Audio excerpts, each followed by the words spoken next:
Saludos desde la Universidad Nacional de Ingeniería, Lima, Perú. Reciban ustedes una cordial bienvenida del rector de la universidad, del doctor Alfonso López Chau, una bienvenida igualmente desde la Escuela de Posgrado, del doctor Víctor Caicedo Bustamante, su director, quien les habla, Guillermo Ruiz, a cargo de los coloquios desde la Universidad Nacional de Ingeniería, y en el propósito no solo de hermanarnos en este encuentro continental y saludando a quienes están desde todo lo largo del continente hasta la Patagonia con Graciela, que también nos acompaña, y desde Nicaragua, Honduras, Ecuador, Bolivia, Argentina, y a todos los educadores que coincidimos en el propósito de hacer de la educación un recurso de excelencia y un recurso en donde las tecnologías de la información tengan una aplicación realmente provechosa en el desarrollo de los educandos, ya sean de educación básica regular, ya sean de educación superior o correspondan a los programas de capacitación en las empresas. Las tecnologías de la información tienen un rol fundamental en todos estos niveles, pero tenemos que hacerlo bien. Las bases neuropsicopedagógicas para que esto funcione adecuadamente. Y hoy en la noticia del ChatGPT, en donde se discute su pertinencia para el desarrollo de habilidades, qué tipo de habilidades. Y hay entonces un debate entre aquello que corresponde a la inteligencia artificial, recurso tecnológico, y la inteligencia natural, que nos interesa a los educadores sea desarrollada potencialmente, habilidades y destrezas potenciales. Gracias a Carlos Fernández, experto en inteligencia artificial, profesional que educa desde la Universidad Nacional Mayor de San Marcos y también en la Universidad Nacional de Ingeniería. Saludos a Carlos González. El magíster González es un especialista igualmente en la materia, un educador también, y hoy con la presencia de Daniela Urquiola, docente en universidades bolivianas, quien ha tenido la gentileza de acompañarnos en la fecha. Nuestro agradecimiento a Info21, empresa que colabora excepcionalmente para la realización de este ciclo de conferencias. Tuvimos una de inauguración la semana anterior, la inteligencia artificial y su impacto en la educación, la de hoy, el ChatGPT, inteligencia artificial versus inteligencia natural. Tenemos 3 más que se darán en los 3 jueves siguientes. El juego digital, acción desde el juego analógico, la producción audiovisual utilizando inteligencia artificial, el reto de los educadores, y lógica, creatividad, inteligencia artificial y el razonamiento cuántico. Daremos a conocer avances sobre esta materia y qué cosa es el pensamiento vibracional. Lo dejo allí, en expectativa para quienes nos acompañen más adelante. Hoy día, con Carlos Fernández, Carlos González y Daniela Urquiola para desarrollar el tema que comprende esta sesión. Y entonces daremos inicio escuchando a Carlos Fernández en esta temática y abordarla con el dominio que él tiene sobre la materia. Carlos, adelante por favor. Muchas gracias. A ver, vamos compartiendo pantalla. Un segundo. Muy bien, me avisan. A ver, ya aquí. Bueno, el tema de hoy es el ChatGPT, inteligencia artificial versus inteligencia natural. Como muy bien lo ha señalado ya Guillermo hace unos instantes. En todo caso, mi saludo afectuoso tanto para Carlos González como para Daniela Urquiola, que nos une, pues, evidentemente, este interesante evento. Empecemos conversando sobre inteligencia artificial, ¿no? La inteligencia artificial para nosotros es la combinación de algoritmos planteados con el propósito de crear máquinas que presenten las mismas capacidades que el ser humano. Por ejemplo, aquí en la diapositiva estamos viendo, en todo caso, un concepto de Medina, quien dice que la inteligencia artificial es la capacidad de las máquinas para emular el proceso del pensamiento o razonamiento humano, pero por su propia cuenta con el propósito de cumplir un objetivo o tarea de éxito. Muy bien. Vamos a señalar ahora que existen para nosotros 4 tipos de inteligencia artificial. La primera son los sistemas que piensan como humanos, o sea, aquellos que automatizan actividades como la toma de decisiones, la resolución de problemas y el aprendizaje, ¿no? Un ejemplo de ello son las redes neuronales. ¿Qué llamamos redes neuronales artificiales? Son un tipo de aprendizaje automático que está inspirado en el cerebro humano, están formadas por un conjunto de nodos interconectados que pueden procesar información y aprender de los datos. Las redes neuronales artificiales se utilizan en una amplia gama de aplicaciones, el reconocimiento, por ejemplo, de imágenes, el reconocimiento de voz, la clasificación de textos, la traducción automática y el procesamiento del lenguaje natural y la robótica son algunas de las redes neuronales artificiales que se usan como herramienta para resolver una amplia gama de problemas. Muy bien. Google, por ejemplo, ¿para qué las usa? Muy fácil, por ejemplo, para mejorar la calidad de sus resultados de búsqueda. Facebook usa estas redes neuronales para identificar personas en fotos y videos. Amazon utiliza las redes neuronales artificiales para recomendar productos a sus clientes. Apple lo usa también para mejorar el reconocimiento de voz de Siri y Tesla para alimentar los sistemas de conducción autónoma, por ejemplo. Muy bien. El segundo, la segunda, el segundo tipo de inteligencia artificial son los sistemas que actúan como humanos. Se trata de computadoras que realizan tareas de forma similar a como lo hacen las personas. El caso de, por ejemplo, de los robots. El robot es un sistema electromecánico capaz de realizar tareas de forma autónoma o semiautónoma, ¿no? Por eso decimos, actúan como seres humanos. Los robots suelen estar equipados con sensores que les permiten interactuar con su entorno y tomar decisiones básicas sobre cómo proceder. Muy bien, hay una amplia gama de usos de los robots, ¿no? Desde la industria, el entretenimiento, etc. El tercer tipo de inteligencia artificial que nosotros vamos a ver ahora son los sistemas que piensan racionalmente, intentan emular el pensamiento lógico, racional de los humanos, es decir, se investiga cómo lograr que las máquinas puedan percibir, razonar y actuar en consecuencia. Los sistemas se engloban en este grupo, ¿no? Y un sistema experto es nada menos que un programa que imita el conocimiento y la toma de decisiones de los seres humanos, ¿no? Los sistemas de expertos se utilizan para resolver problemas complejos, requieren un alto nivel de conocimiento y experiencia. Los sistemas expertos se usan en una amplia gama de aplicaciones, desde la medicina también, las finanzas, el derecho, la ingeniería. En todo caso, los sistemas de expertos tienen una serie de ventajas, son más precisos que los humanos, son más rápidos que los humanos, son más consistentes, accesibles en todo caso, ¿no? Sin embargo, también tenemos el lado de las debilidades, ¿no? Es muy costosa, necesita de datos de alta calidad para funcionar correctamente, son difíciles de explicar y sobre todo son susceptibles a los sesgos humanos, ¿no? Que esa es su mayor debilidad. Y tenemos el cuarto tipo de inteligencia artificial, que son sistemas que actúan racionalmente. En todo caso, el ejemplo allí tendríamos los agentes inteligentes. El agente inteligente es un sistema físico-computacional que puede percibir su entorno y tomar acciones para lograr objetivos. Los agentes inteligentes se utilizan en una amplia gama de aplicaciones, incluyendo la robótica. Un agente inteligente tiene que ver con la percepción, la acción, el objetivo, la racionalidad de lo que encuentra a su paso, ¿no? A ver, ¿cuál podría ser un ejemplo? Estas aspiradoras, por ejemplo, circulares, que van, digamos, paseando por toda la casa y recogiendo el polvo, los pelos de las mascotas, etcétera. Ahora, ya hemos visto la inteligencia artificial, ahora revisemos un poco qué ocurre en el cerebro humano, ¿no? De repente debía empezar al revés, pero en realidad quería entrar de materia, ¿no? En la materia lo más pronto posible, ¿no? Hay millones de acontecimientos que ocurren en el cerebro durante un solo segundo.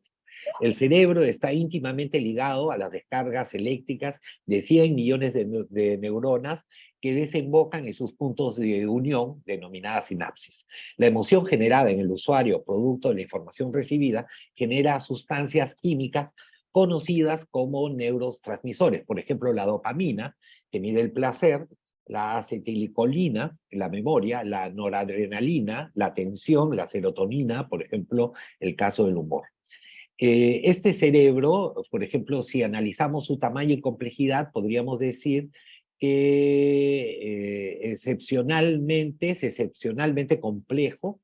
Son 86.000 millones de neuronas interconectadas, cada una con múltiples conexiones sinápticas. Por ejemplo, a diferencia, si las comparamos con las redes, digamos, artificiales, las redes neuronales artificiales utilizadas en la computación son mucho más pequeños y simples, estas últimas, en términos de número de neuronas y conexiones. Biología o simulación matemática, ¿no? Las neuronas en el cerebro son células biológicas reales, con funciones biológicas y químicas complejas, mientras que las neuronas de las redes neuronales artificiales son unidades matemáticas simplificadas. La plasticidad, ¿no? El cerebro es capaz de aprender y adaptarse de manera dinámica a lo largo del tiempo mediante un proceso conocido como la plasticidad cerebral. En las redes neuronales artificiales, los ajustes de los pesos de las conexiones se realizan principalmente a través de algoritmos de optimización durante el entrenamiento.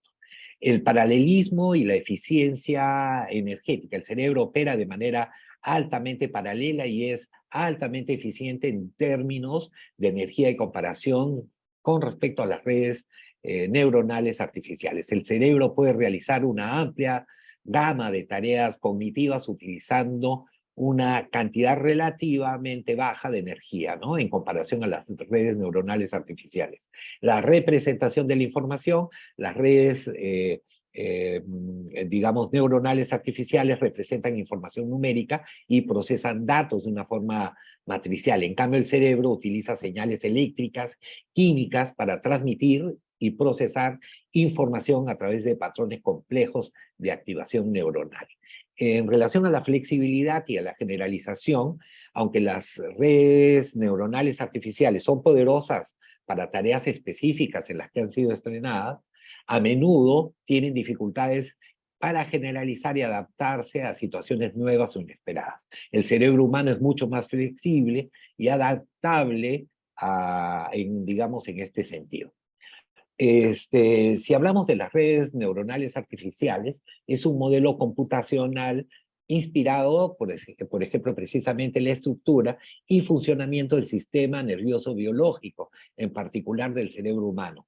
Las redes neuronales artificiales son utilizadas para el procesamiento y análisis de datos. No sé si ustedes están viendo lo que tengo en la cabeza, pero lo que tengo es un electroencefalograma que mide, por ejemplo, la tensión, mide, por ejemplo, algunos elementos que lo podemos ver incluso en vivo y en directo. No sé si ahorita estará funcionando.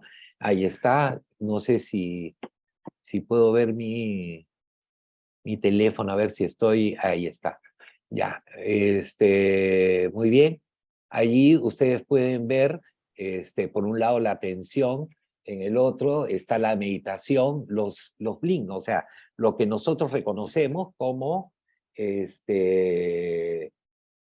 ver, ahí están las ondas también, creo que se ha parado, ¿sí?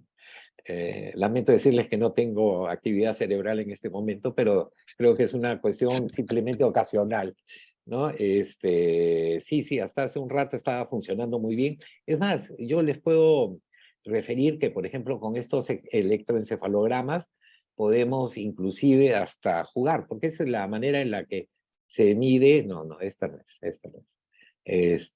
Voy a cerrar un rato todo para poder, entrar a ver, ¿dónde era? Neurofan, ¿no? Muy bien, miren, nosotros podemos inclusive mover objetos virtuales, ¿no? En este momento no está funcionando, pero seguramente, porque ha estado mucho tiempo parado el teléfono, pero nada, lo puedo poner en otro instante para no quitarle dinamismo a la exposición. Por el momento no está funcionando, pero es parte de lo que ocurre siempre en un programa en vivo. Pero sí hay actividad cerebral, no se preocupen. Aquí me gustaría mencionarles, creo que aquí está en cómo debemos investigar esta información cuantitativa, porque, por ejemplo, lo que tenemos nosotros aquí, que me parece recontra y sumamente interesante, son formas de poder conectar el cerebro, por ejemplo, a un aparato tan básico como este. Les puedo explicar que, por ejemplo, este aparato se llama el StarKey de Neuroski y que utiliza una clasificación de 3 dimensiones en las imágenes, ¿no? O sea, atención, metación y el parpadeo, ¿no? Justo en este momento está empezando nuevamente, no sé si se ve, espero que sí. A ver, no, mucha luz creo, ¿no? Por ejemplo, allí está empezando el trabajo, ¿no? Incluso les puedo indicar que ya están las... No se está viendo, ¿no? No se está viendo. Alejarlo un A ver, poquitito. Está la foto, la imagen del cerebro. ya, no. Está Recién se en el veía. video, en el video. Y por ejemplo, ustedes pueden ver cómo va funcionando ya en las ondas delta, teta, alfa, beta y gamma, que es la forma en la que nosotros podemos, digamos, medir con un poco más de precisión. Incluso ustedes saben que hoy día para el neuromarketing se utiliza muchísimo estos electroencefalogramas y es hasta mucho más eficiente para medir, por ejemplo, el impacto futuro de una publicidad de manera real, ¿no? A ver, vamos a ver si entramos a la siguiente diapo, para decirles que este tipo de diadema con biosensores pasivos conectados a un electrodo, este es el electrodo que va justo digamos, en la frente, y acá tiene como una especie de clip que me permite a mí, por ejemplo, medir el óvulo de la oreja. Eso es para saber cómo está la actividad cerebral, por ejemplo, ¿no? Ya que estamos midiendo también la inteligencia natural, que no mide solamente la inteligencia natural, sino mide en todo caso las ondas cerebrales, ¿no? Que tienen más componentes emotivos, ¿no? En todo caso, como suele ser, por ejemplo, cuando nosotros conocemos más un conocimiento. Bueno, yo ya voy entrando directamente al tema de la neurociencia y la inteligencia artificial, que son la base de la interfaz del usuario formulada en una experiencia inmersiva de medios digitales. Por ejemplo, dice el proyecto RIOT, ¿no? Que es tanto técnica como científicamente innovadora.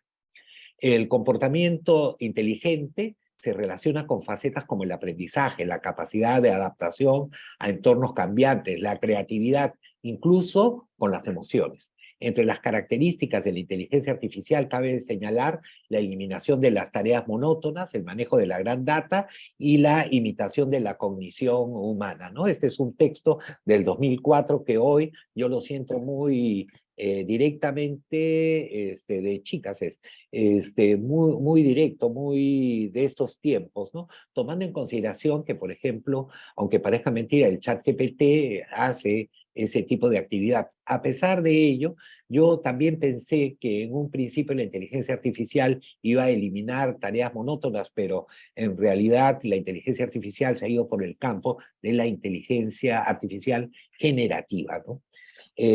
Vamos a hablar ahora del ChatGPT 3.5, al igual que su predecesor, el ChatGPT 3, opera a través de tokens, ¿no? Un tokens es una unidad pequeña de texto que el modelo lee y que puede ser tan corto como un carácter o tan largo como una palabra, dependiendo del idioma y del contexto.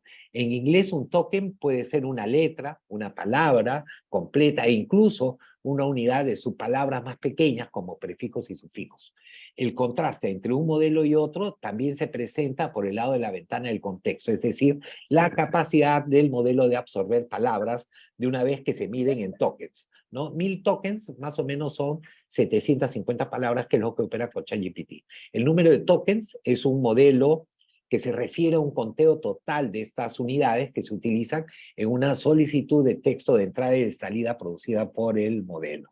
ChatGPT como ChatGPT 3.5 tienen límite de tokens, lo que significa que el número total de tokens en la solicitud y la respuesta no debe excederse del límite impuesto por OpenAI, ¿no? Los otros límites específicos de los tokens para ChatGPT 3.0 y GPT-4 pueden variar, ya que OpenAI tiene la flexibilidad de ajustar estos límites según la infraestructura y consideración. Sin embargo, según una última actualización del 2021, los límites son para el chat GPT-3 es 48 tokens, para el GPT 3.5 admite 4.096 tokens, mientras que en el chat GPT 4 mide 8.192 tokens. O sea, es decir, que ustedes pueden utilizar para los prompts y para las respuestas muchas más palabras, ya que son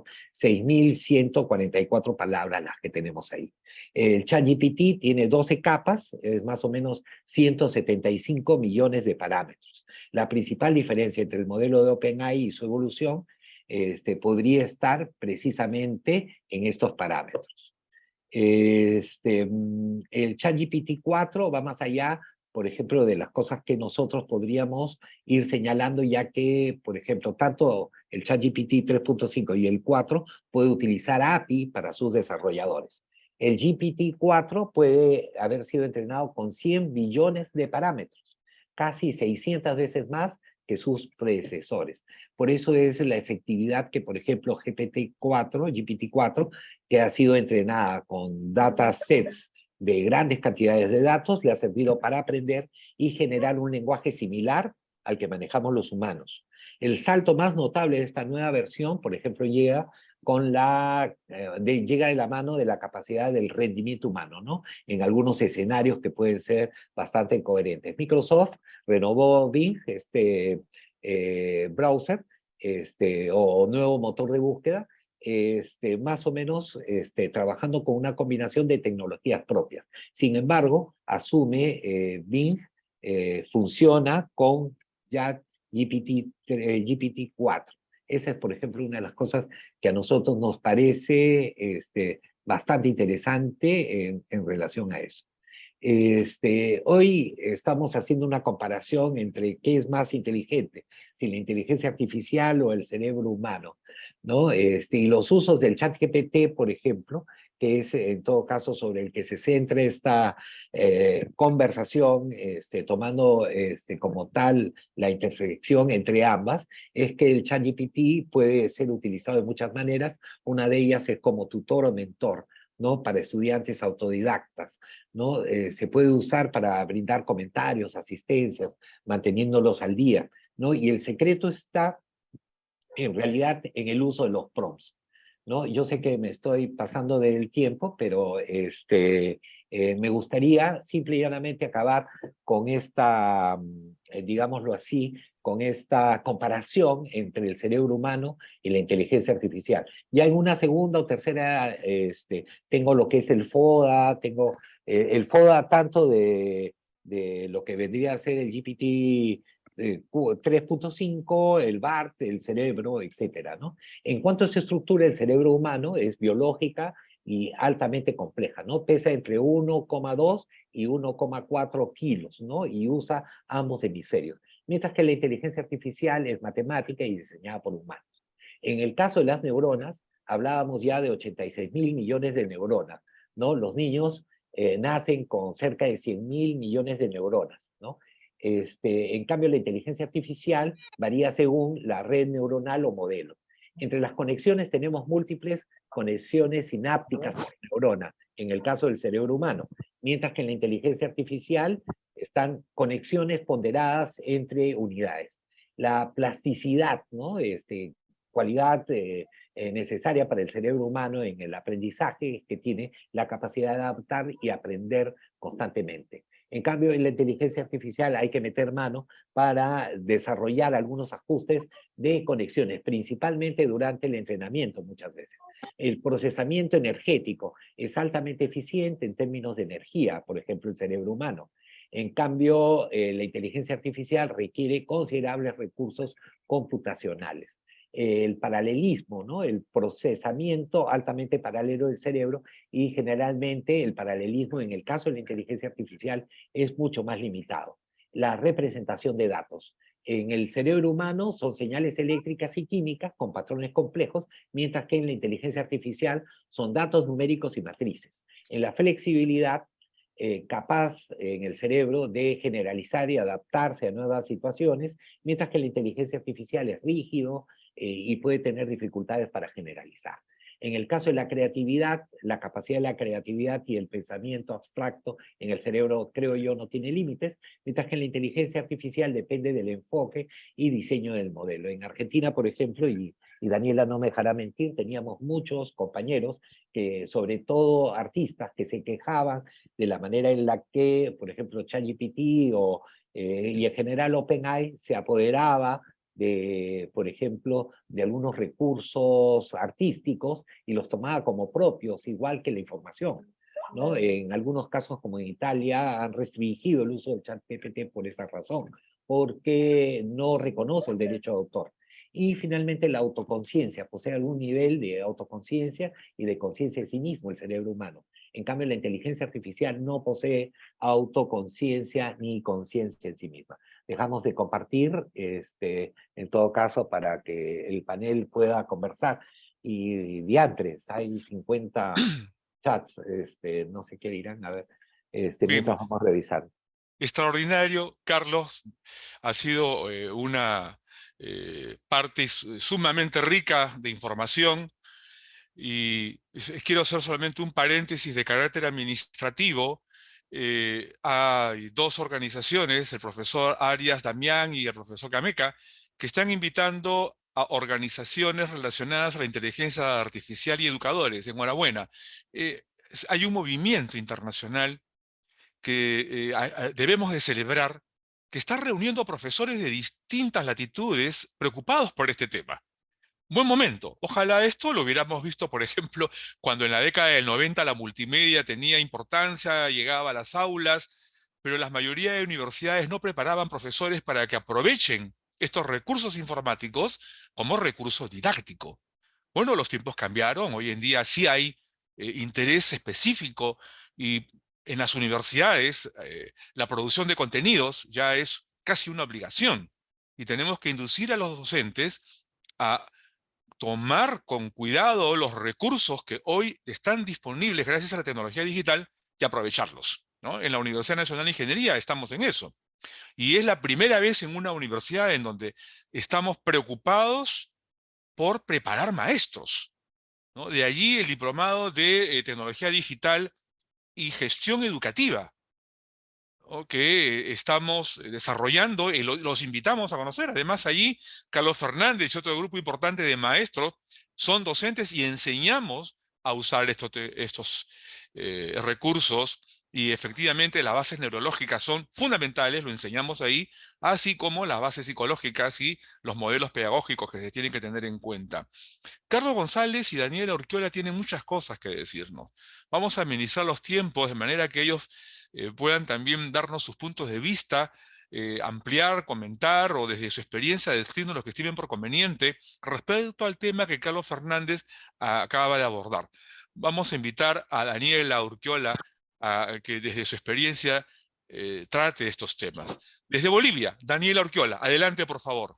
Gracias, muchas gracias. Realmente para mí es grato compartir una vez más con expertos de diferentes países y tener la oportunidad de compartir un foro, una vez más una charla de esto que es tan actual y tan demandante como es la AI, ¿no? Y efectivamente le doy la razón a Carlos cuando él menciona que se ha abierto un debate muy interesante en Palermo hace poco en el foro de escuelas de diseño, cuando efectivamente artistas decían que la I a algunos les va a hacer sentir hasta duda de su capacidad artística, ¿no? Recuerdo que alguien dijo, Sí, sí, de sí. pronto me voy a sentir que lo que yo hago no se asemeja a lo que puede hacer la I, ¿no? Otro dijo, efectivamente, no respeta derechos de autor porque, como Carlos bien lo explicó, la inteligencia artificial trabaja con todos los datos almacenados que hay actualmente en la nube.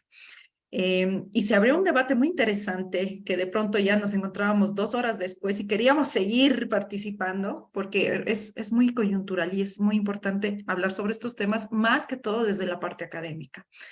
Efectivamente, se mencionaba también que la I se debe ver como herramienta, no así como un reemplazo. Y también coincido con el hecho de que los docentes y los educadores actualmente tenemos que actualizarnos. O sea, ya no es, creo, discusión el hecho de utilizar o no la I. La I ya está. Más bien debería ser un educador, tiene que empaparse de lo actual, porque aunque nosotros no lo hagamos, nuestros estudiantes lo van a hacer, ¿no? De hecho, nuestros niños ya lo están haciendo. Y el hecho de que un autodidacta utilice de pronto inteligencia artificial para aprender nuevas cosas es una realidad. Por lo tanto, desde la academia sí es importante que los docentes, los educadores, los maestros, los profesores nos estemos actualizando y empapando más bien de cómo utilizar a favor nuestro y ponerlos en estos foros y en estas discusiones. Efectivamente, a todos la pandemia nos ha golpeado tanto a nivel mundial que nos ha obligado incluso a utilizar ciertas plataformas que tal vez hace 5 o 10 años atrás no pensábamos que existían o que podían existir. Una de ellas la tenemos ahora, donde nos hemos dado cuenta que podemos tener mayor contacto con personas a nivel mundial, lo propio en las universidades, en las escuelas. Los educadores han aprendido a utilizar plataformas e-learning, pedagógicas, digitales, han empezado a implementar lo que es la gamificación, por ejemplo, para hacer mucho más didácticas sus clases. Es decir, la tecnología avanza tanto que si nosotros no nos empapamos de estos temas y no los utilizamos como herramientas a nuestro favor, nos vamos a quedar atrás.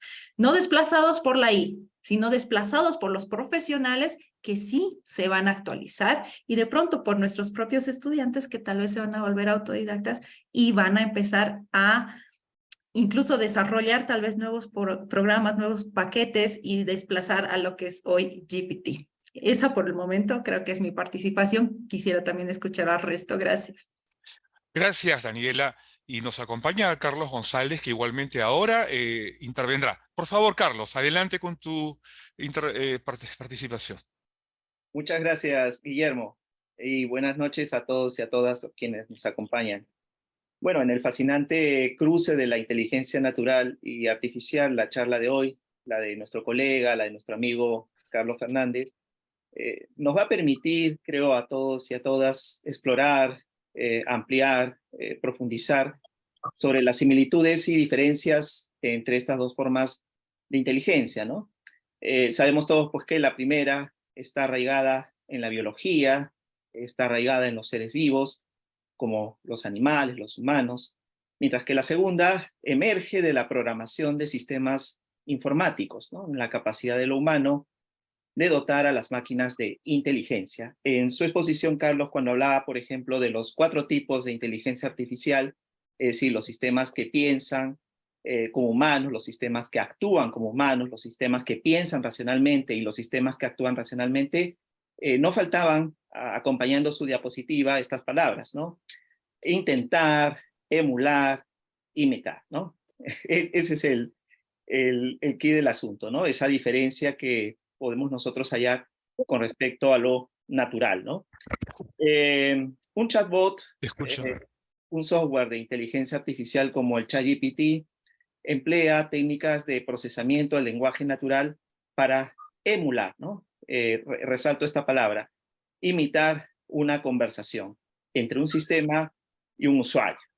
El procesamiento del lenguaje natural ayuda pues, a los chatbots como el ChatGPT a comprender el lenguaje natural de manera más clara y generar, se supone, respuestas inteligentes. Esta historia se remonta a casi 60 años atrás, esto no es nada nuevo. Hace 60 años atrás se creó el primer chatbot. El nombre de ese chatbot era Elisa o Eliza, ¿no? Si así se pronuncia, en 1966. Desde ese año se han desarrollado diversas versiones con una variedad de tecnologías y enfoques para que de esa forma el chatbot analice y comprenda hábilmente la entrada del usuario para proporcionar respuestas pertinentes. Y claro que nos damos cuenta de la importancia que tienen estos.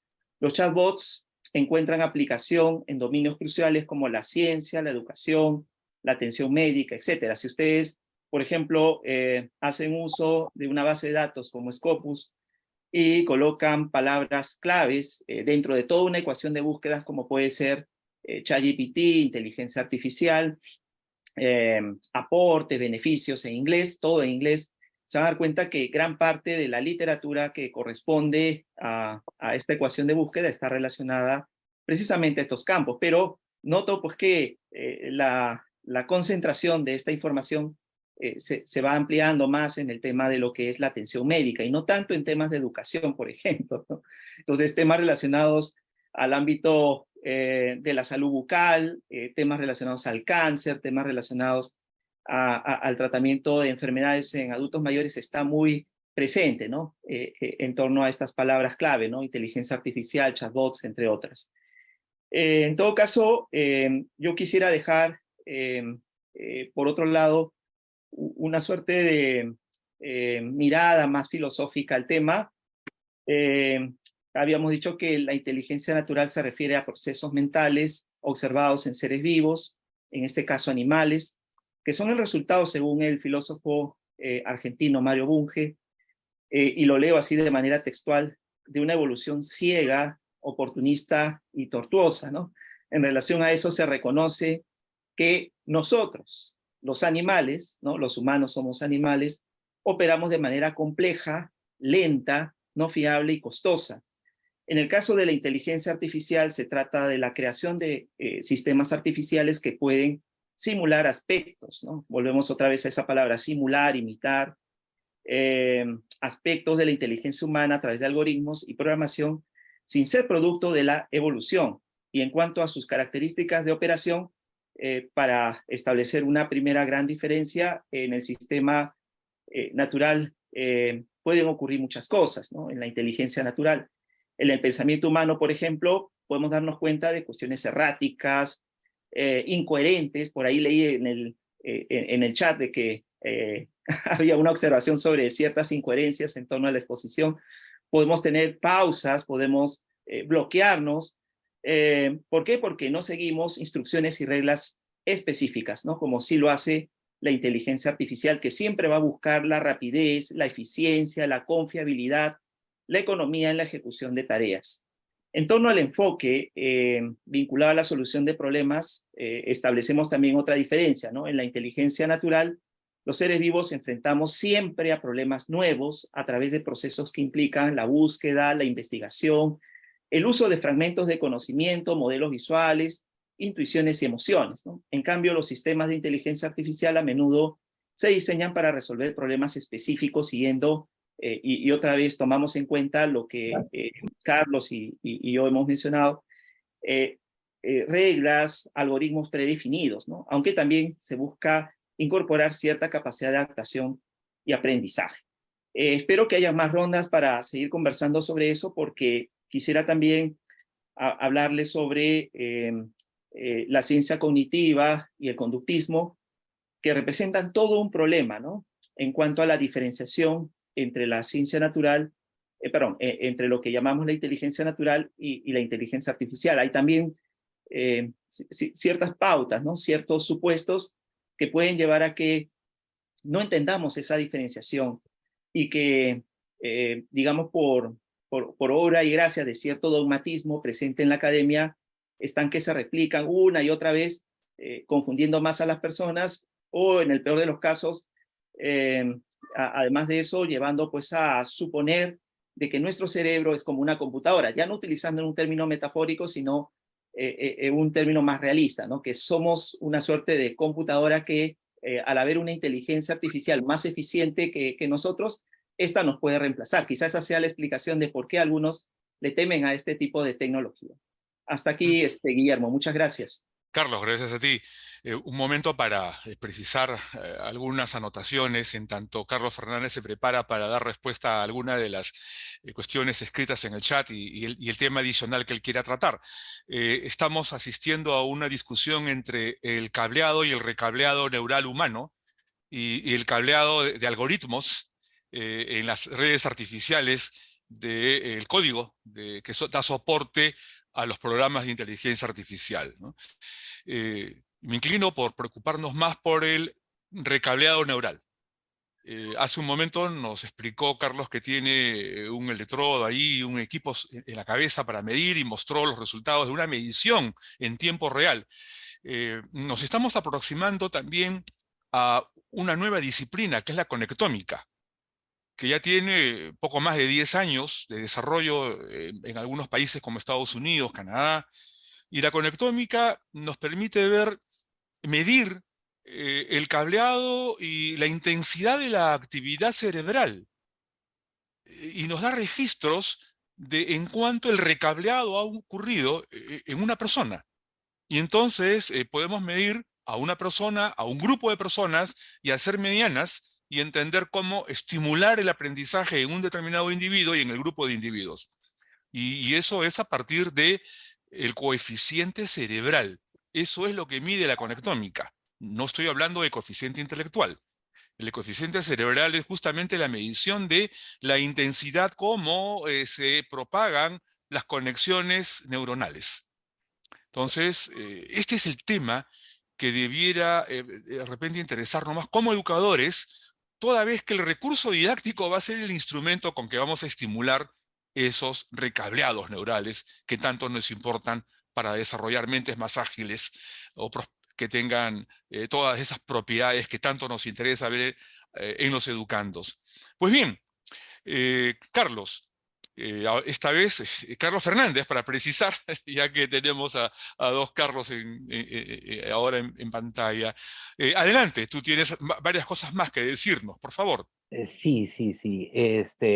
En realidad no nos permitió la tecnología de nuestro tiempo, que no está lo suficientemente avanzada como quisiéramos, de repente explicar la cuestión esta de lo que teníamos nosotros como aplicación. Seguramente en algunos momentos yo ya lo tengo, creo que estoy conectado también aquí para más o menos comenzar a trabajar. Sin embargo, quiero mostrar algunos cuadros más que podrían profundizar lo que nosotros estamos realmente tratando de desarrollar, ¿no? Por ejemplo, lo que ustedes ven aquí es un cuadro en donde comparativamente está lo que se llama el cerebro humano, el ChatGPT-4 y Google Bert, ¿no? Por ejemplo, estamos hablando de que el cerebro es biológico, el ChatGPT es artificial, generativo, preentrenado, mientras que el Google Bart es un transformador factual, ¿no? Ahora, a todo esto cabe la pena referir que los transformadores factuales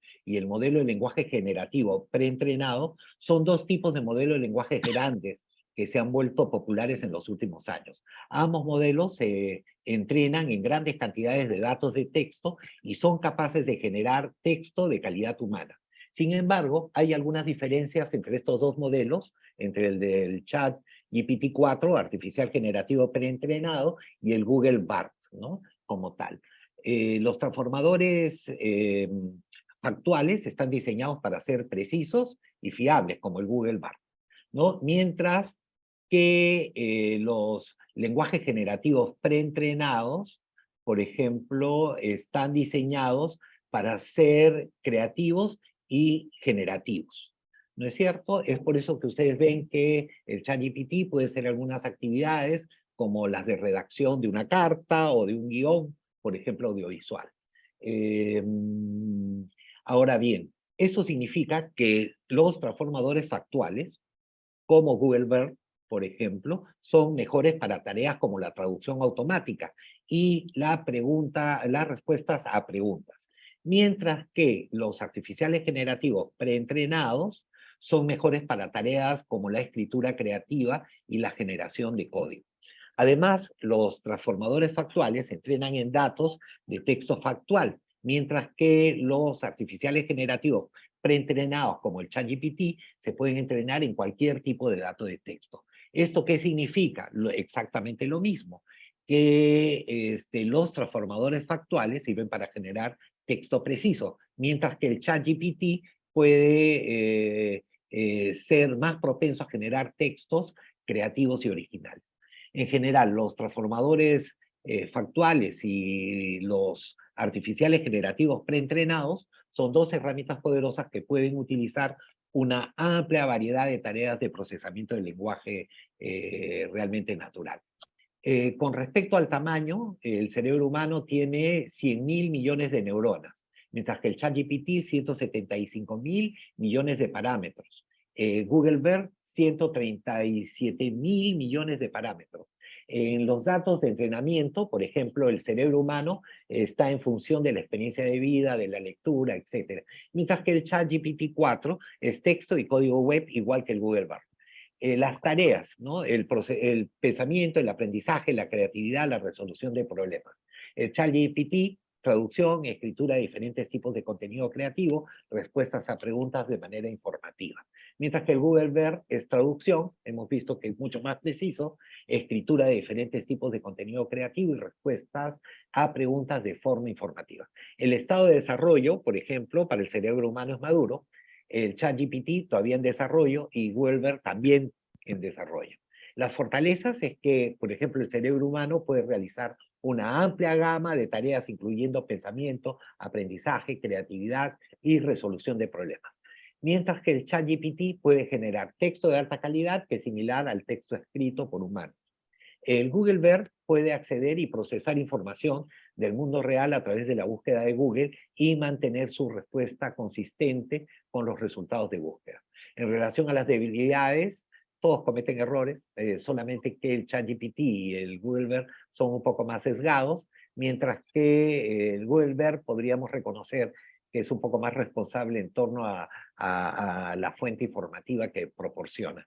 El potencial, ¿no? El cerebro tiene un potencial de revolucionar las formas en que vivimos, trabajamos y nos divertimos. Mientras que el ChatGPT tiene el potencial de revolucionar la forma en que creamos contenido y nos comunicamos. Y el Google BERT tiene el potencial de revolucionar la forma en la que accedemos a la información y aprendemos, ¿no? Eso es un poco lo que me gustaría ir mostrando. Sin embargo, quiero dejar de compartir. A ver, ya está. Para compartir lo que tengo en la pantalla, pero eso lo hago seguramente después de la intervención de Carlos y de Daniel.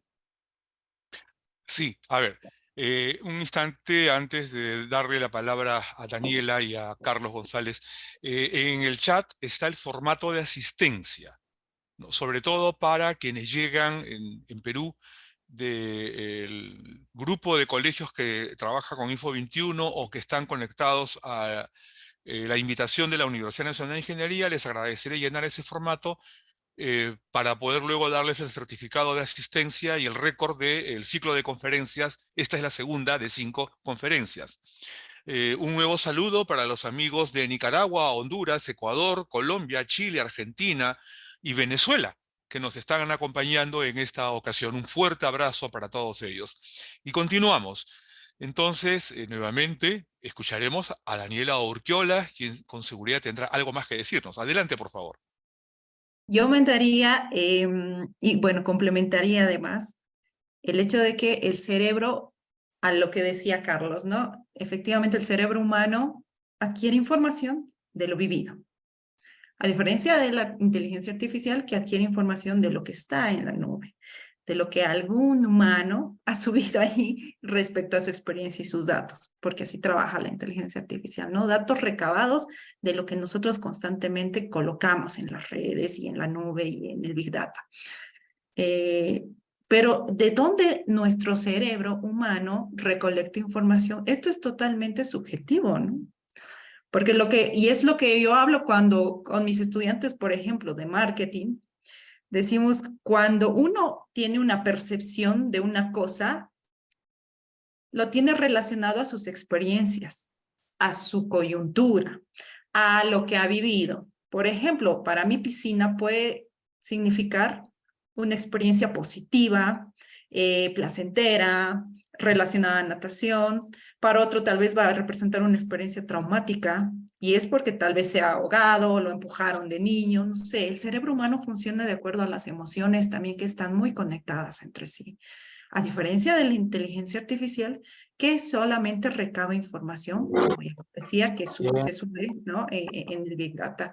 Y eso es algo muy interesante, porque jamás la inteligencia artificial va a poder llegar a ese grado de nuestro cerebro, ¿no? De conjugar los conocimientos con las emociones, con lo emotivo. Y eso es lo lindo, digamos, que nosotros, utilizando nuestro cerebro, podemos, incluso hablando, lo mencionaban hace un momento, el neuromarketing, por qué se hace estudios sobre eso, cómo llegar al público, qué reacciones tiene de las propuestas que vas a tener. Porque obviamente nosotros tenemos esa capacidad de decidir si algo va a funcionar o no, de acuerdo a la percepción de otra persona, ¿no? Lo que no va a poder lograr quizás es las conexiones y cómo trabaja la inteligencia artificial. Efectivamente, me parece sumamente interesante el experimento que nos está mostrando Carlos, que analiza el cerebro y analiza cómo están las conexiones neuronales, cómo funcionan ciertas cosas, pero toda esa información también que una persona y un ser humano la ha subido y es por eso que de ahí recaba datos, ¿no? Tal vez eso es también lo que yo quería complementar. Y es algo que nosotros tenemos que seguir utilizando a nuestro favor, dado que estamos hablando de inteligencia natural e inteligencia artificial, que nuestra inteligencia va ligada también de acá y de acá, ¿no? Muchas veces, y como seres humanos, a veces hasta hay esa discusión, ¿quién gana, no? Corazón o cerebro, porque nuestras decisiones, nuestra forma de pensar, nuestro conocimiento y determinación va ligado uno con el otro, no solamente nuestro cerebro. Gracias, Daniel. El gran interés de los educadores, ¿no? El equilibrio entre lo racional y lo emocional. Bien, Carlos González, por favor. Nuevamente, agradeceremos tu intervención. Gracias, Guillermo. Bueno, nuestro cerebro es un sistema muy inteligente que puede aprender cosas y recordarlas. En eso estamos todos de acuerdo, ¿no? Una parte importante de esta inteligencia es cómo el cerebro, como decía Carlos, puede hacer muchas cosas diferentes a la vez, como cuando recordamos algo, aprendemos nuevas cosas o pensamos en algo importante. Todo esto se hace mediante señales eléctricas en el cerebro, pero aunque sabemos que estas señales eléctricas son cruciales para la inteligencia humana, aún, por lo menos de acuerdo a la literatura que podemos revisar hasta el momento, no comprendemos cómo funcionan exactamente. Es como si tuviéramos una pieza de un rompecabezas que falla, ¿no? Sin entender completamente cómo funcionan estas señales eléctricas, se nos hace difícil entender cómo podemos hacer que las computadoras sean tan inteligentes como nosotros, ¿no? Y probablemente, bueno, el filósofo Jesús Mosterín decía de que el día en que podamos comprender todo lo que es el cerebro, pues estaríamos descubriendo todo lo que es el universo. Probablemente nunca lleguemos a comprenderlo del todo y por lo tanto, por ese lado, la inteligencia artificial, al no tener esa base, ¿no? Científica, no podría jamás alcanzar el nivel, como decía Daniela, del cerebro humano y por lo tanto no habría forma de cómo ésta nos llegue a reemplazar. Lo interesante, a pesar de todo esto, es que hay científicos que están tratando de resolver este rompecabezas. Ayer o anteayer he encontrado, por ejemplo, un artículo publicado en una revista indexada en la que un grupo de científicos ha creado un nuevo modelo para explicar cómo estas señales eléctricas funcionan en el cerebro. Este nuevo modelo sugiere que nuestras señales eléctricas en el cerebro no solo son importantes para recordar y aprender, sino también para trabajar juntas de una manera muy eficiente en la resolución de lo que son los problemas. ¿Se imaginan lo que significa esto? Si podemos entender cómo funcionan estas señales eléctricas en el cerebro, podríamos hacer que las computadoras sean aún más inteligentes y que puedan aprender y recordar cosas como nosotros. Además, este modelo, que todavía está a prueba, también podría ayudarnos, si es que logra su cometido, a entender mejor cómo podemos usar las computadoras para hacer cosas inteligentes como hacer una predicción mucho más exacta de lo que son algunos asuntos que nos preocupan, como por ejemplo el clima, o ayudarnos a encontrar respuestas a preguntas difíciles. Las implicaciones de comprender cómo funcionan las señales eléctricas en el cerebro y aplicar este conocimiento a sistemas de inteligencia artificial como ChatGPT son significativas y abren nuevas perspectivas en el campo de la inteligencia artificial.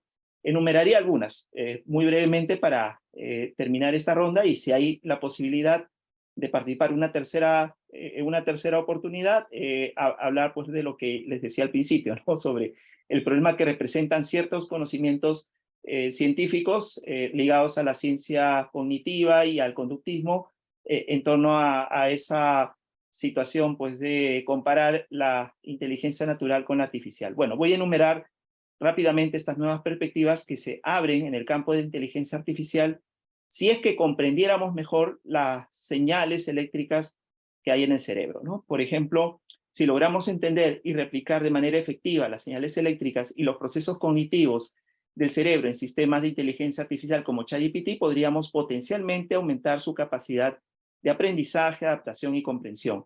¿Y esto qué permitiría? Permitiría que los sistemas sean más inteligentes, más capaces de ampliar o trabajar con una amplia gama de tareas de manera más efectiva. Otra, al incorporar los principios de funcionamiento de las señales eléctricas cerebrales, sistemas como ChatGPT podrían tener una capacidad mejorada para aprender y adaptarse a nuevas situaciones y datos, ¿no? Esto llevaría a una mayor flexibilidad y eficiencia en la generación de respuestas. Por otra parte, entender cómo las señales eléctricas en el cerebro permiten resolver problemas complejos podría permitir que estos sistemas, estos chatbots, como ChatGPT, sean más efectivos en la generación de soluciones a preguntas difíciles y desafiantes, ¿no? Y esto podría mejorar su capacidad en la resolución de problemas y tomas de decisiones. Así que hay muchos otros elementos, aunque todavía hay mucho que aprender. Los científicos están trabajando para descubrir cómo nuestras inteligentes señales eléctricas cerebrales pueden ayudarnos a hacer que las computadoras sean más inteligentes y nos ayuden a resolver problemas importantes, pero siempre nosotros llevaremos, porque no estamos manejados como si fuéramos algoritmos, la ventaja, ¿no? De que jamás estas inteligencias, por más inteligentes que sean, valga la redundancia, van a superarnos en cuanto a nivel, ¿no? Eso es todo, Guillermo, por el momento. A ver si hay una tercera oportunidad para participar, y si no, hasta aquí concluí mi participación. Gracias. Estiraremos el tiempo inteligentemente. Bien, Carlos Fernández, por favor. Sé que tienes todavía ahí un bagaje de material para compartirlo. Adelante, Carlos. Sí. Lo que pasa es que estaba tratando de ver, a ver, ¿deseas comenzar ahora? No sé si estoy compartiendo pantalla desde el teléfono, que sería la forma de poder solucionar la cuestión esta. No puedo compartirlo. A ver, me piden Tiene que poner de coanfitrión. No es por eso, me parece que es por el Zoom. A ver, está desactivado. A ver, veamos si ya ahora se puede. ¿Sí? Ya, Sí, lo hiciste. ya, perfecto. Aquí hace un instante estaba yo manejando, acá está. No sé si ya se puede ver. Se ve muy bien. Ya, por ejemplo, allí ustedes están viendo, en todo caso, mi actividad cerebral. Hace un rato decían que la parte de la incoherencia que tenía la exposición era precisamente porque no habíamos podido mostrar algunas de las herramientas que te dan pues este electroencefalograma como para que puedas unir al cerebro humano. Sin embargo, creo que se ha detenido la pantalla, ¿no? Yo tengo, en todo caso, que va corriendo con tranquilidad, creo que ya se actualizó. Sí. Por ejemplo, allí tienes el nivel de atención que no se está moviendo, supongo que algo está pasando, pero tú ves, por ejemplo, cómo va trabajándose, digámoslo así, las frecuencias delta, delta, alfa, beta, gamma. Yo por ahí tengo una diapositiva también en donde te voy explicando qué significa cada cosa, ¿no? Por ejemplo, el rango de frecuencia en gamma es entre 40 Hz y 100 Hz, ¿no? O sea, ¿y qué revela, por ejemplo, cuando está en un nivel más alto? Ansiedad, alta excitación, estrés, por ejemplo. En el caso de beta, genera adrenalina, por ejemplo, ansiedad, alta excitación, incapacidad de relajarse. estrés, ¿no? Y cuando hay demasiado poco, es soñar despierto, depresión, mala cognición, entre otras cosas, ¿no? Por ejemplo, ahorita están viendo ustedes un sistema mucho más visual de lo que, por ejemplo, encierra un electroencefalograma, ¿no? Pero ahora, de un solo nodo. Por lo general, los médicos tienen encefalogramas de 64 nodos, ¿no? Entonces, ya puedes medir, digamos, la actividad cerebral un poco mejor. A mapa Por ejemplo, completo.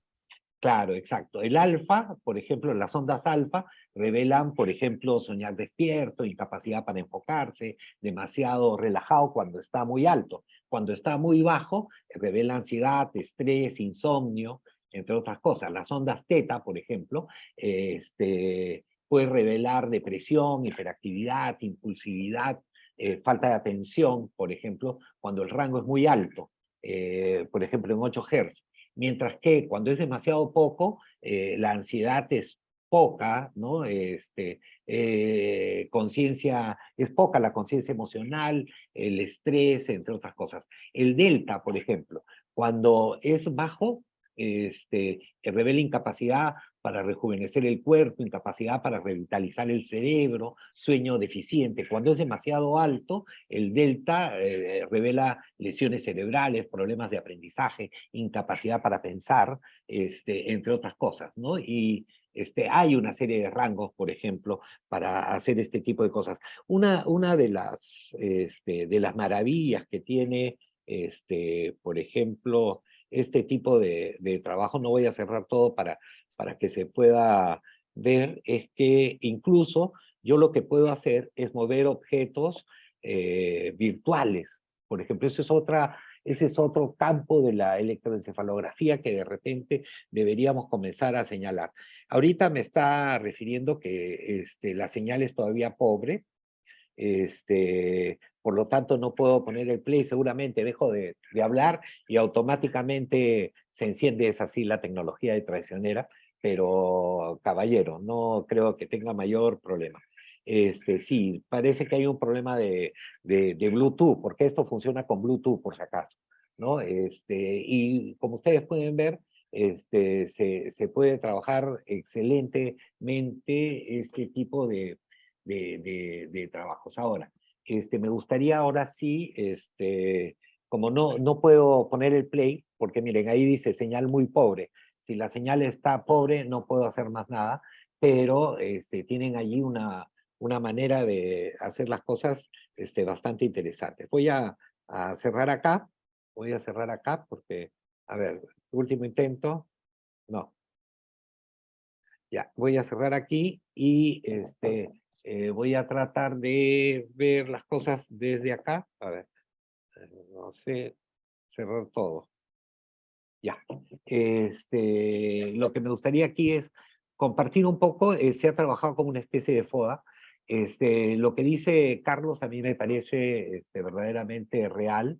El conocimiento que tenemos del cerebro todavía es limitado, pero también es limitada el conocimiento que podemos nosotros comenzar a desarrollar desde las redes neuronales artificiales, como en el caso del chat y del GPT, ¿no? Ahí tengo un FODA que hemos hecho sobre lo que vendría a ser el cerebro humano y el chat GPT, ¿no es cierto? En relación a las fortalezas del cerebro, podríamos decir que es altamente adaptable y flexible, capaz de aprender y adaptarse a nuevas situaciones. Las fortalezas es creatividad, pensamiento abstracto y tomar decisiones basadas en la intuición. Otra característica digamos, positiva del cerebro humano es que la autoconciencia, emociones y comprensión profunda de la experiencia humana. También tenemos ahí el procesamiento energético eficiente y paralelismo altamente desarrollado. Mientras que el ChatGPT es un procesamiento rápido y consistente de grandes volúmenes de texto en varios idiomas, algo que no podemos hacer nosotros los seres humanos. La capacidad para generar respuestas coherentes y contextualmente relevantes. Muchas veces cuando escribimos no tenemos coherencia, ¿no? Estaban diciendo que tampoco la conferencia la tenía, pero no importa, es parte del trabajo. Ahí apto para realizar tareas de análisis de texto y generación de contenido. Miren, no se ve afectado por factores emocionales o sesgos personales, aparentemente no. Sin embargo, yo creo que con la información que hay en Internet, evidentemente, por la desactualización al 2021 y sobre todo porque recoge los fake news, el ChatGPT tiene una serie de limitaciones. Me gustaría, Guillermo, recordarles que semana a semana estamos viendo diferentes aspectos de la inteligencia artificial, ¿no? A veces, por ejemplo, hace 2 semanas tocamos lo relacionado a los prompts, la semana pasada hemos estado abordando lo que es inteligencia artificial y educación, la próxima semana tenemos la visita nada menos que de Marisa Conde, ella es profesora argentina de videojuegos, que me parece a mí que va a ser una cuestión sumamente espectacular con ella, verdaderamente es una capa total, ¿no? Y seguramente vamos a estar discutiendo ya otros puntos de vista también. Entre las debilidades del cerebro humano tenemos los sesgos cognitivos y emocionales de los seres humanos, la poca capacidad de retención de información, ¿no? La memoria nos traiciona muchas veces y la plasticidad cerebral disminuye conforme la edad, ¿no? En el ChatGPT es la falta de la verdadera comprensión, intuición y experiencia humana. La inteligencia artificial no lo tiene. Es propenso el ChatGPT a generar respuestas incorrectas o inapropiadas. Y más aún si no le damos el debido contexto cuando colocamos los prompts. Muy bien, en cuanto a las amenazas, el cerebro es vulnerable a enfermedades neurológicas y trastornos que pueden afectar la condición de la salud, de la cognición y la salud mental. Por si acaso, con estos aparatos también se puede hackear cerebros. Tengo un paper que es sobre neurohacking, que me parece a mí muy interesante de que podamos nosotros ir investigando sobre el tema, ¿no? Estamos hablando con profesores a nivel continental, y es por eso que de repente el neurohacking es una cuestión sumamente interesante, que lo aplican las grandes transnacionales de la información. Cuando tú te levantas en las mañanas, lo primero que haces es ver el teléfono y ver tu WhatsApp, ¿no? O sea, ya eso se llama neuroprogramación también. Y creo que deberíamos ir tomándolo en cuenta, ¿no? Porque son formas de neurohacking. Es ilimitado el cerebro humano en términos de velocidad y capacidad de procesamiento en comparación de repente al mismo ChatGPT. En el caso de las amenazas es la generación de contenido falso engañoso, mucho fake news, ¿no? Información incorrecta. El otro aspecto es posibles consecuencias éticas y sociales si se puede difundir información errónea y dañina. Muchos de los fake news han sido, digamos, han crecido con el ChatGPT en los últimos tiempos, ¿no? Y las oportunidades, ¿no? ¿Cuáles son? En el caso del cerebro, la exploración continua y expansión del conocimiento. La investigación de la que hablaba Carlos González hace unos minutos me parece providencial para, por ejemplo, seguir abordando estos temas. Y el potencial para abordar tareas y problemas diversos y complejos de manera holística. Eso es lo que hace un cerebro. El ChatGPT tiene la utilización en relación a la oportunidad de utilización de aplicaciones de asistencia en la toma de decisiones y generación de contenido. Gaby, por ejemplo, anotaba con respecto al ChatGPT 4 y hablaba de los plugins y de los tokens, y es precisamente una de las oportunidades que, por ejemplo, nosotros deberíamos comenzar a revisar como educadores. Miren, yo honestamente pienso que a este nivel todos vamos a ser de alguna forma u otra investigadores, ¿no? O sea, yo creo que el conocimiento no se acabó acá y que la experticia va a depender mucho de cómo comencemos a abordar este trabajo. Yo más que un experto, creo que soy un entusiasta de la inteligencia artificial y creo que nuestro estudio y nuestro compromiso por la investigación debe estar allí. El otro aspecto, la otra oportunidad es la mejora continua a través del entrenamiento y la retroalimentación de los usuarios, ¿no? Ya les mostré todo lo que quería mostrar en un momento determinado, no pude, pero creo yo que se pueden hacer cosas verdaderamente interesantes haciendo este tipo de análisis, ¿no? El tema, como ustedes ven, da para mucho. Estoy viendo que hay algunas preguntas por ahí.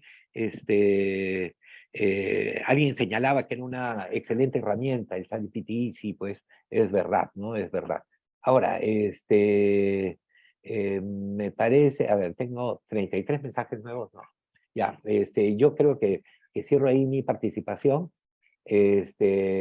Por ahí Rommel está poniendo una nota que me parece interesante, y que habla muy bien del neurohacking, de la revista muy interesante precisamente, que es sobre la inteligencia artificial capaz de leer la mente, ¿no?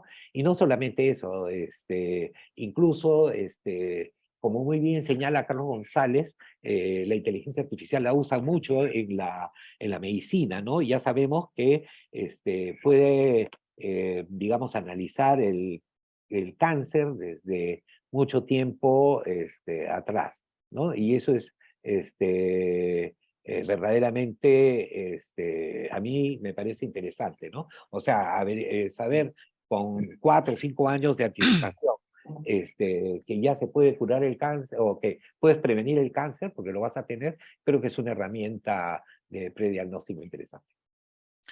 Bien, Carlos, a ver, voy a pedir una licencia nuevamente de carácter administrativo. Hay 3 invitaciones en el chat. Una del profesor Conmeca, me parece, del profesor Arias, y de los organizadores.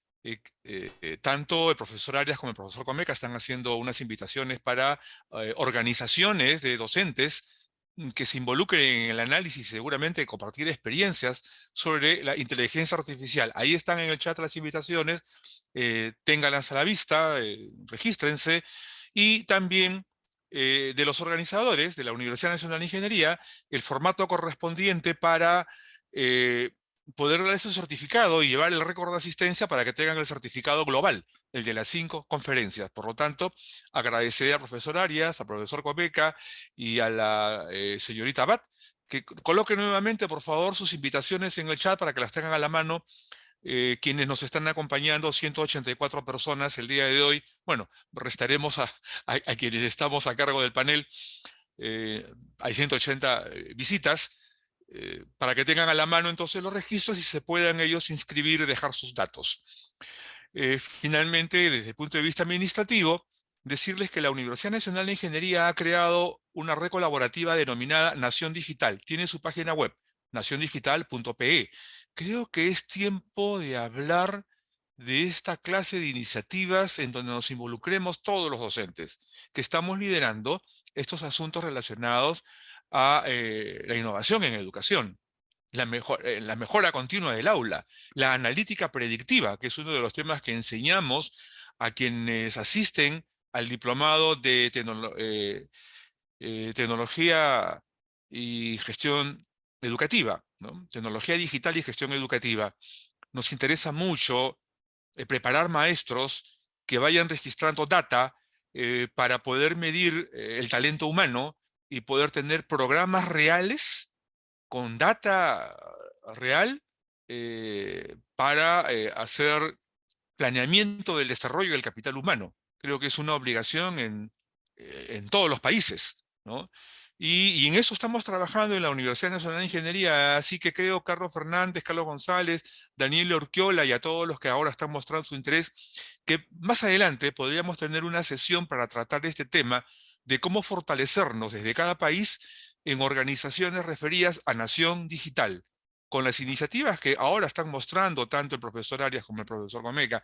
Eso nos va a ayudar a fortalecernos. Bien, Guillermo, Daniela, una cuestión antes de que dinos, Carlos. sí, solamente el profesor Damián, que es precisamente uno de los, ¿cómo se puede decir?, creadores del IA para docentes, si mal no equivoco, habla de que la inteligencia artificial tiene un sesgo cultural, de la cultura hegemónica capitalista. Eso lo estuvimos nosotros tratando en algún momento determinado cuando presentamos aquí a Iyari, ¿no es cierto? El avatar de inteligencia artificial que habla quechua, ¿no? Y decíamos, las lenguas originarias no están dentro del cuadrante de la, ¿cómo lo podríamos decir? De la inteligencia artificial, ¿no? Que resulta verdaderamente discriminadora. Y por ejemplo, dentro de algunos de los emprendimientos que hemos hecho en San Marcos, precisamente está el del avatar que habla una lengua originaria, ¿no? Un poco usando la inteligencia artificial como una herramienta para, digamos, evitar que las lenguas originarias puedan, digamos, desaparecer, extinguirse. Esta misma experiencia la llevamos, y es testigo Daniela, a la Universidad de Palermo, y estuvimos conversando sobre el tema, porque aquí son 4 millones de personas que hablan esta lengua originaria.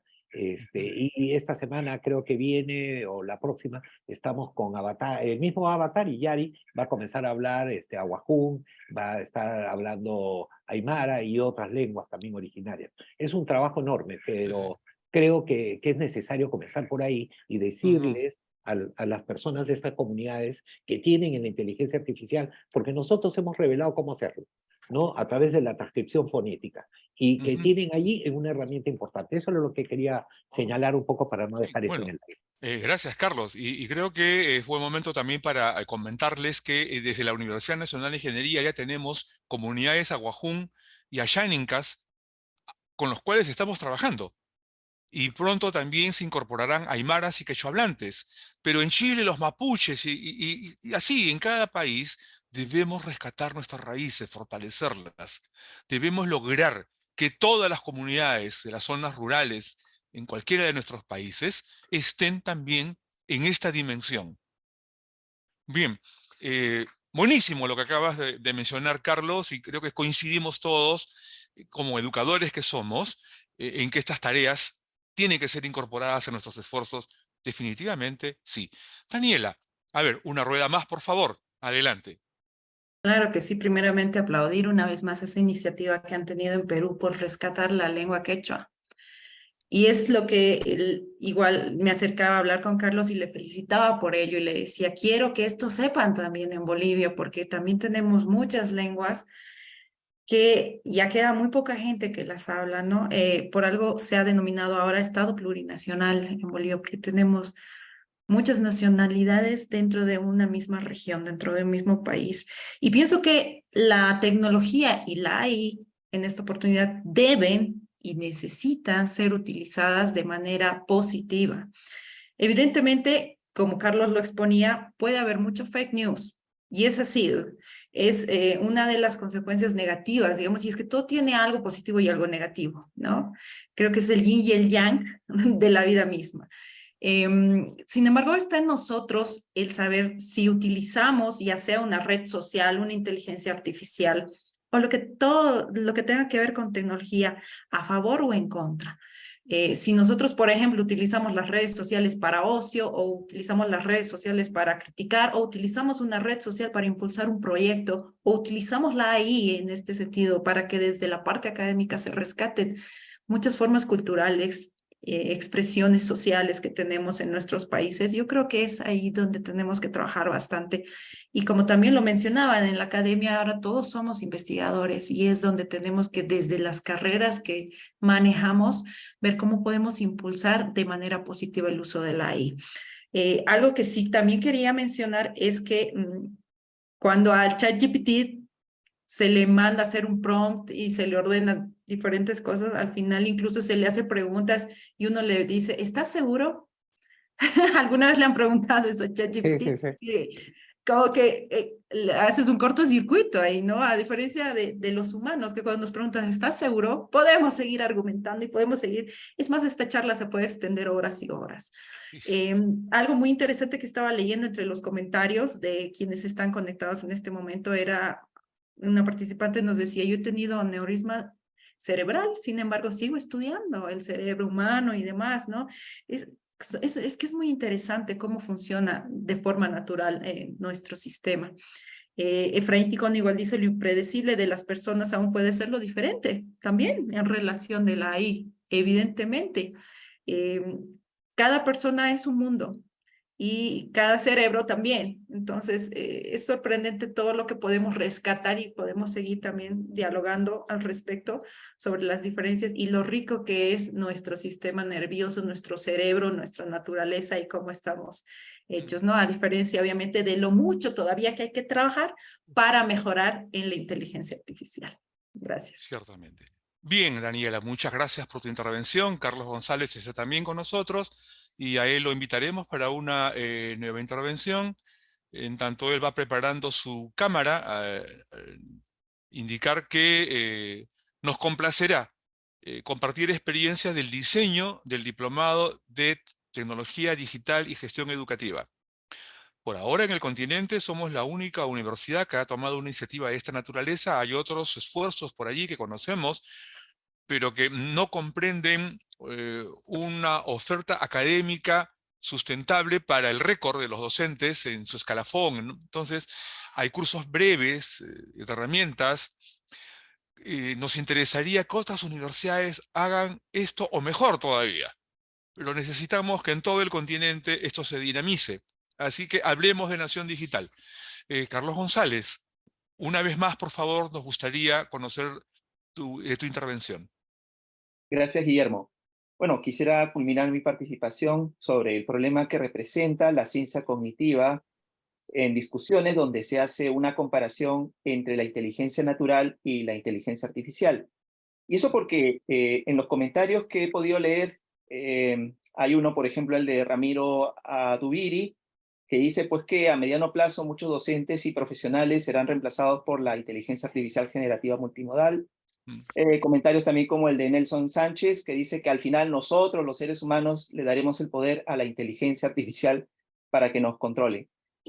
Afirmaciones que no están ajenas a lo que mucha gente piensa en el mundo. Columnistas, políticos, académicos. Es cierto, esa es la percepción y la idea que se tiene.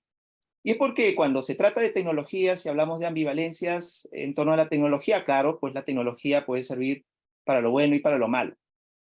Sin embargo, ¿qué pasa cuando la tecnología y la percepción que tenemos de ella se basa en determinados postulados, enunciados, que no reconocen las diferencias que hay entre lo natural y lo artificial, ¿no? Por eso quería incidir mucho en esto de la ciencia cognitiva, que desde su enfoque reduccionista dirigido hacia la elaboración de información y procesos de cómputo, no hace distingo claro entre la inteligencia natural y la inteligencia artificial. Y esto es muy cuestionable debido a que trata todos los procesos mentales y de comportamiento, tanto en seres humanos como en máquinas, como operaciones de procesamiento de información, ¿no?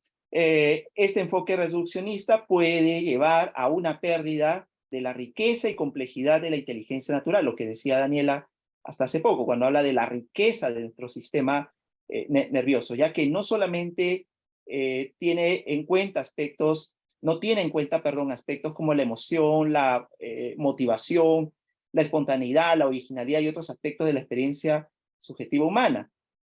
No tiene en cuenta esos aspectos y por lo tanto, ¿cómo podríamos nosotros basarnos en un tipo de ciencia que no establece claramente esas diferencias, ¿no? Entonces podríamos agregar que además de este problema con respecto a la ciencia cognitiva, también se da en el conductismo, que aunque está prácticamente acabado, todavía se enseña y estudia en nuestras universidades, ¿no? La mayoría de los descubrimientos importantes acerca de la mente realizados en las últimas décadas, por lo menos dicen que en las 3 últimas décadas, provienen más que del conductismo y de la ciencia cognitiva, de la parcial superposición entre la psicología, la neurobiología, la endocrinología, la inmunología, la neurología y la psiquiatría. Entonces, la ciencia cognitiva, pues, frente a todos esos avances, a todas esas, ¿cómo se podría decir? A esas